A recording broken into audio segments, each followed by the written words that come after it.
দিনের বেলা থাকে রাতের বেলা থাকে না, তারপরেও গরমটা সহ্য করতে পারি না। ওই হাসরের ময়দানে সূর্য মাথার আঘাত করে চলে আসবে, মাথার মস্তকটা বাতের মতন টাস টাস করিয়া ফুটিয়া যাবে। অন্যদিকে জাহান্নামের আওয়াজ, আল্লাহ বলেন জমিনের মাধ্যমে আমার আল্লাহর দেওয়া সূর্যের আলো, চাঁদের আলো, আমার আল্লাহর দেওয়া নদীর মাছ, আমার আল্লাহর দেওয়া গাছের ফল সব কিছু ভোগ করিয়া আজকে অন্ধকার কবরে আসলে রে বাবা। আজকে জমিনের হিসাবটা দাও। যদি তুমি সেদিন জমিনের ফলাফলের পরীক্ষার রেজাল্টটা যদি ওই অন্ধকার কবরের মাধ্যমে যদি না দিতে পারো, আল্লাহর কোরআন করে যতটুক দেখলাম ওই কবরটা তোমার জন্য জাহান্নাম হয়ে যাবে রে বাবা।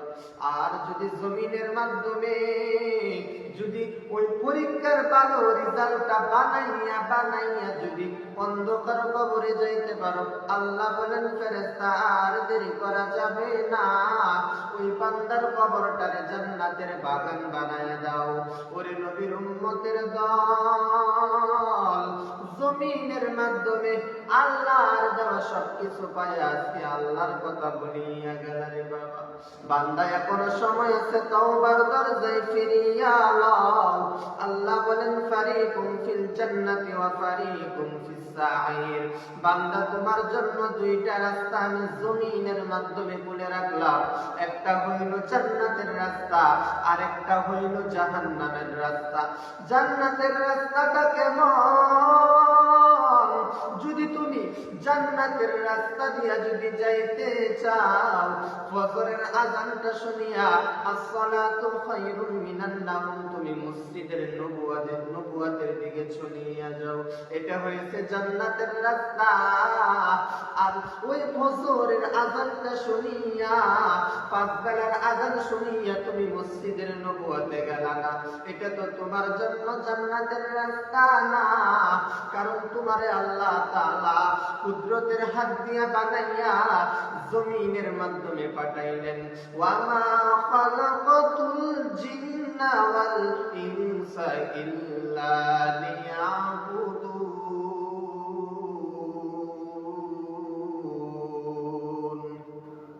তোমারে আল্লাহ জমিনের মাধ্যমে বানাইয়া পাঠাইছেন আল্লাহর গোলামি করার জন্য।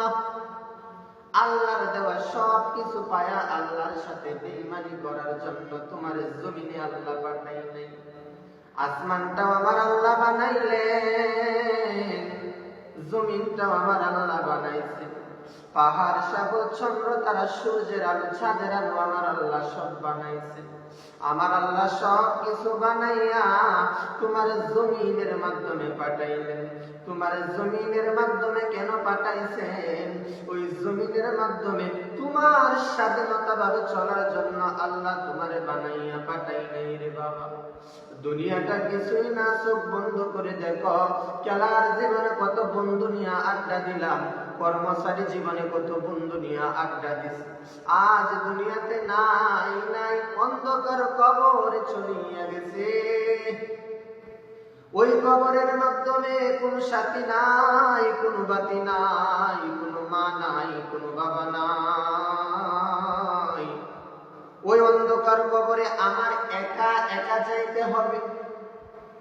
আমি মারা যাওয়ার পরে দিয়ে আমার ঘরে 10 মিনিট রাখবে না, ঘর থেকে বাহির করিয়া সাথে সাথে আমাকে জানাজার নামাজ পড়াইয়া দাফন করে চলে আসবে সবাই। আমাকে দাফন করিয়া সবাই চলে আসার পরে দিয়া অন্ধকার কবরের মাধ্যমে দুইটা মুনকার নাকির ফেরেশতা চলে আসবে। আয়েশা বলবে, 1 নম্বরে রবের পরিচয়টা দাও, 2 নম্বরে ধর্মের পরিচয় দাও, 3 নম্বরে রহমাতুল লিল আলামিনের পরিচয় দাও। ওই 3টা প্রশ্নের উত্তর যদি তুমি সেদিন দিতে পারো, আল্লাহ বলেন ফেরেশতা আর দেরি করিও না, তার কবরটারে তাড়াতাড়ি সাথে সাথে জান্নাতের বাগান বানায় দাও। ওরে নবীর উম্মতের দল, আর যদি তুমি সেদিন ওই 3টা প্রশ্নের জবাব যদি তুমি না দিতে পারো, তুমি যদি বলতে পারো তুমি নেককার, মুচকি মুচকি হেসে হেসে বলবেন বান্দাটা জান্নাতের মেহমান। আর তোমাকে ১ নাম্বার রবের পরিচয় দাও, ২ নাম্বার ধর্মের পরিচয়টা দাও, ৩ নাম্বার রাহমাতুল লিল আলামিনের পরিচয় দাও। ওই ৩টা প্রশ্নের জবাব যদি তুমি না দিতে পারো, ওই কবরের মাধ্যমে ১টা না ২টা না ৭০ থেকে ৯৯টা সাপ অন্ধকার কবরে চলে আসবে। আল্লাহ বলেন ফেরেশতা ওই নাফরমান বান্দারে আর দেরি করা যাবে না। আমার আল্লাহর দেওয়া সবকিছু জমিনের মাধ্যমে ভোগ করিয়া আমার সাথে বেঈমানি করেছে, আমাকে একবার আল্লাহ বলে ডাক দেয় নাই। ফেরেশতা ৭০,০০০ সিফল লাগাইয়া ওই বান্দার জাহান্নামের মাধ্যমে টেনে টেনে নিয়ে পালাও। ওই দুনিয়ার আগুনে সহ্য করতে পারি না, দুনিয়াতে একটা মশা কামড় দিলে সহ্য করতে পারি না। জমিন থেকে ৯,৩০,০০,০০০ মাইল দূরের সূর্য দিনের বেলা তাকে, রাতের বেলা তাকে না, তারপরেও গরম গরমটা সহ্য করতে পারি না। শীতের সময় শীত সহ্য করতে পারি না, গরমের সময় গরম সহ্য করতে পারি না, গরমের সময় গরম সহ্য করতে পারি না। একটা মশা কামড় দিলে রাত্রি বেলায় ঘুমাইতে পারি না। আল্লাহ বলেন বান্দা তুই বড় দুর্বল, আমি আল্লাহ দুর্বল করে তোরে বানাইলাম। আমার আল্লাহ সব কিছু বানাইছেন জমিনের মাধ্যমে, জমিনের মাধ্যমে যা কিছু দেখতেছি সব আমার রব বানাইছে। আল্লাহ জিনও বানাইছে, ফেরেশতাও বানাইছে। সূরাতুল জুমার ৫৩ নম্বর আয়াতের মাধ্যমে আল্লাহ বলেন কুল ইয়া ইবাদিয়াল্লাযীনা আসরাফু আলা আনফুসিহিম লা তাকনাতু মির রাহমাতিল্লাহ ইন্নাল্লাহা ইয়াগফিরুয যুনুবা জামিআ ইন্নাহু হুয়াল গফুরুর রহিম।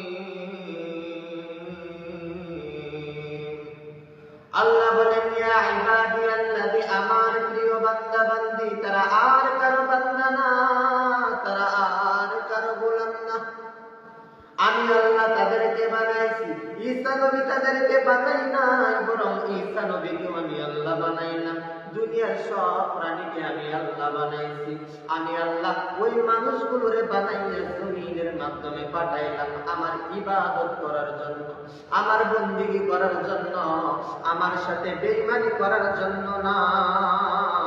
ওরে নবীর উম্মতের দল, আল্লাহ জিন বানাইলেন, ফেরেশতা বানাইলেন, সূর্য বানাইলেন, সবকিছু বানাইলেন। আসমান আল্লাহ বানাইছে, জমিনও আল্লাহ বানাইছে। আসমানটা আল্লাহ কিভাবে বানাইছে? আল্লাহ বলেন হে আসমান তুমি হয়ে যাও। আসমান হয়ে গেছে। আল্লাহ বলেন যে জমিনের মাটি তুমি সমান হয়ে যাও। জমিনের মাটিটাও সমান হয়ে গেছে। আল্লাহ বলেন ফেরেশতাকে আমি আল্লাহ বানাইছি, আমার হাত লাগে নাই। আমি আল্লাহ বললাম ফেরেশতা তোমরা হয়ে যাও, ফেরেশতা হয়ে গেছে। আমি আল্লাহ জিন বানাইছি, বলি নাই জিন আমার। আমি আল্লাহ ফেরেশতা বানাইছি, বলি নাই ফেরেশতা আমার। আমি আল্লাহ সব কিছু বানাইছি আমার হাতের ইশারা দিয়া। আর বান্দা তোমারে বানাইলাম আমার কুদরতের হাত দিয়া। কেমন মুসলমান তুমি? আমি আল্লাহ তোমারে কুদরতের হাত দিয়া পাও থেকে মাথা পর্যন্ত সমস্ত শরীর ভালোভাবে বানাইয়া জমিনে পাঠাইছি। আমি আল্লাহ যদি চাইতাম তোমারে অন্ধ বানাইয়া জমিনে পাঠাইতে পারতাম রে বাবা। তোমার মতন অনেক অন্ধ আমি বানাইয়া জমিনে পাঠাইছি। তোমার মতন অনেক কানে শুনে না, বুয়া, কথা বলতে পারে না, আমি আল্লাহ তাদেরকে বানাইয়া জমিনের মাধ্যমে পাঠাইছি। আমি আল্লাহ তোমারে সুস্থ বানাইয়া জমিনের মাধ্যমে পাঠানোর পরেও তুমি কেন নামাজটা আদায় করো না? আমাকে আল্লাহ বলে একবার কেন ডাক দেও না রে বাবা? কালে দুনিয়া দুনিয়া দুনিয়া দুনিয়া দুনিয়া নিয়ে কেন ব্যস্ত থাকো? টাকারে এমন ভাবে আপন বানাইয়া জমিনের মাধ্যমে ওই টাকা কামাইতে গিয়ে আমার রবকে ভুলিয়া গেলা। একটা সুন্দর বাড়ি করতে গিয়ে আমার রবকে ভুলিয়া গেলা। নিজেকে জমিনের মাধ্যমে বড় মনে করো যে আমি কত টাকার মালিক হয়ে গেলাম, আমি একটা প্রাসাদের মালিক হয়ে গেলাম। আল্লাহ এত বড় আসমান বানাইও কোন সময় বলে নাই আসমান আমি আল্লাহ আমার, আসমানটাও আল্লাহ আমার জন্য বানাইছেন, জমিনটাও আল্লাহ আমার জন্য বানাইছেন। ওরে নবীর উম্মতের দল, এখনো সময় আছে। ইয়া আইয়ুহাল্লাযীনা আমানু তুবু ইলাল্লাহি তাওবাতান নাসুহা। ওরে নবীর উম্মতের দল, তওবার দরজাটা আমার রব সব সময় খোলা রাখছেন রে বাবা। বান্দা তুমি গুনাহ করছো, আমার আল্লাহ বেজার না। আমার আল্লাহ যদি বেজার থাকতো বাতাস বন্ধ করিয়া দিত, সূর্যের আলো বন্ধ করে দিত, চাঁদের আলো বন্ধ করে দিত, জমিনের পানি বন্ধ করিয়া দিত। আমি এত গুনাহ করার পরে দিও আল্লাহ আমার প্রতি বেজার না। আজকে আমার গুনার খবর যদি আমার মা জানতো, বাড়ি থেকে দাঁড়াইয়া দিত। আজকে আমার গুনার খবর যদি আমার বাবা জানতো, আমাকে বাড়িতে জায়গা দিত না, আমাকে বাড়ি থেকে তাড়াইয়া দিত। আমার আল্লাহ কেমন বড় রহমান, আমার আল্লাহ কেমন বড় রহিম। আমার আল্লাহ আমার সব পাপগুলো জানার পরে দিও আল্লাহ প্রকাশ করে নাই, বরং বাতাসটাও বন্ধ করে নাই, পানিটাও বন্ধ করে নাই, সূর্যের আলোটাও বন্ধ করে নাই রে বাবা। এখনো সময় আছে, 5 বেলার নামাজ আদায় করবে বাবা। নবীর হাদিস করে দেখলাম আউয়ালু মা ইউহাসাবু বিহিল আবদু ইয়াউমাল কিয়ামাতিস সালাহ। কিয়ামতের দিন সর্বপ্রথম বান্দির নামাজের হিসাব লওয়া হইবে। বান্দার নামাজের হিসাব যদি সঠিক হয়, وقال النبي صلى الله عليه وعلى آله وسلم مفتاح الجنة الصلاة। ওই নামাজটা 5 বেলা